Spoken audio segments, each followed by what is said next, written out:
Oh no. No, this thing can't be real. This can't be real.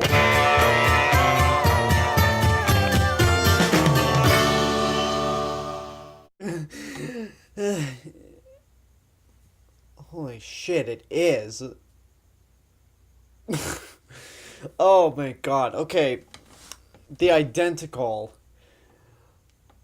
Where do I even begin with this thing?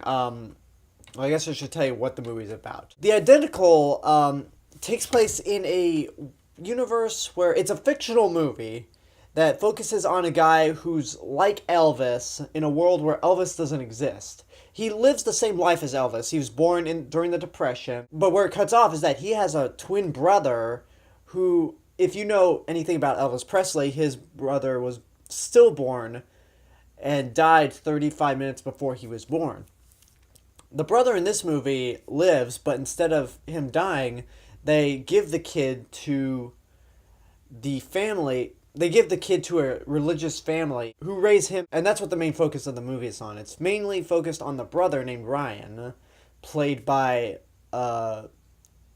Blake Rain, as he is raised by a Christian family. His father, played by Ray Liotta, wants him to be a preacher, go down the path of Jesus, that kind of stuff.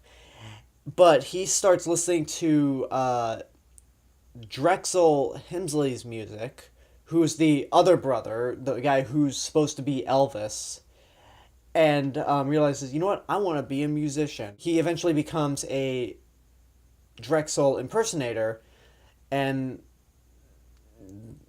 the rest of the movie is just, oh my god, like, this is gonna be some strong words to say, but it's true when I say this is the Room of religion, faith-based movies. Imagine if you gave Tommy Wiseau $16 million, got well-known actors like Ray Liotta, Ashley Judd, and Seth Green to be in this movie, and boom, you've got yourself the Room of Christian-based movies. Okay, this review is going to be more of a rant about the movie because it's something that's just like, okay, it's a movie that you have to see for yourself in order to believe it. I mean, there are just some things that you just are surprised they got away with. Like, $16 million is kind of a low budget, but you look at some of the stuff they do, it's like, wait, where did that money go? The guy who plays the main character and the Elvis guy, he actually used to be an Elvis impersonator, so that's kind of how he got the job. And whenever he's doing an impression of the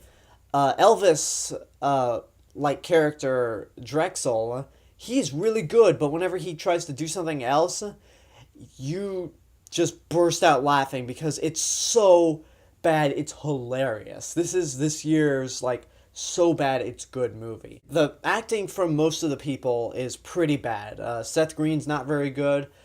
Blake Brain is god awful.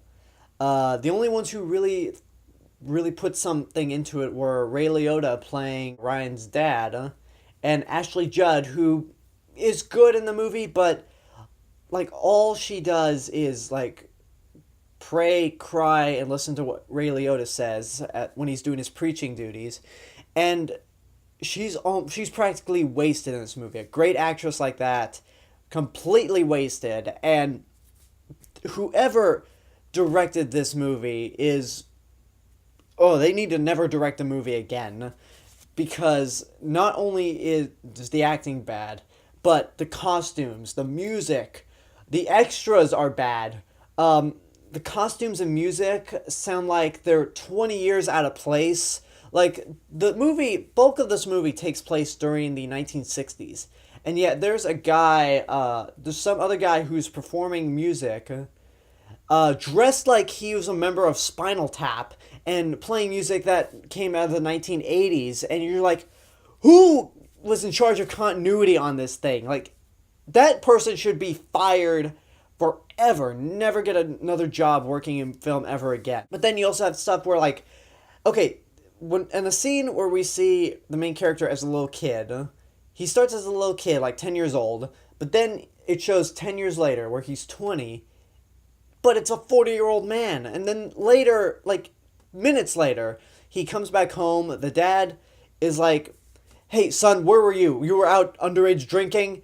And it's like, this is a 50-year-old man yelling at his 40-year-old son. Something is not right. And the more makeup that they apply to Ray Liotta to make him look older, they never bothered to put makeup on Ashley Judd. There's even a point where she looks younger than Ryan. There's a point where the adoptive mother, is younger than the son. That is just not... I'm at a loss for words. I mean, they will not bother to age Ashley Judd or the real mother at the beginning of the movie. There's a scene, like, at the beginning of the movie, the real mother, I don't know the actress's name, but she gives birth to the twins. And then she kind of disappears until a point where Ryan goes to visit her as she's on death's door. She looks the same age as in, like, she gave birth in 1933. Looks about 35. Looks cute enough. Kind of like a Rebecca Hall lookalike. And then you cut to 1960-something. She's still 35 years old. This is just... Then the extras... There's a scene where the guy's playing guitar for a bunch of army guys, but all the extras are dancing to different music. Like, each army extra is dancing as if each of them are listening to a different song. Like, similar to the whole dance thing in A Charlie Brown Christmas. You have one person doing this, another person doing this, another person doing this. It's just like, who... Is anyone directing these guys? Okay. So, I told you this review was going to be more of a rant and a complaint of just how bad this movie is, but honestly, no review of this movie can do it justice. It's a horrible, horrible movie. I don't recommend you waste your money on it at all, but like The Room and Birdemic, it is just so bad that I am glad I saw it.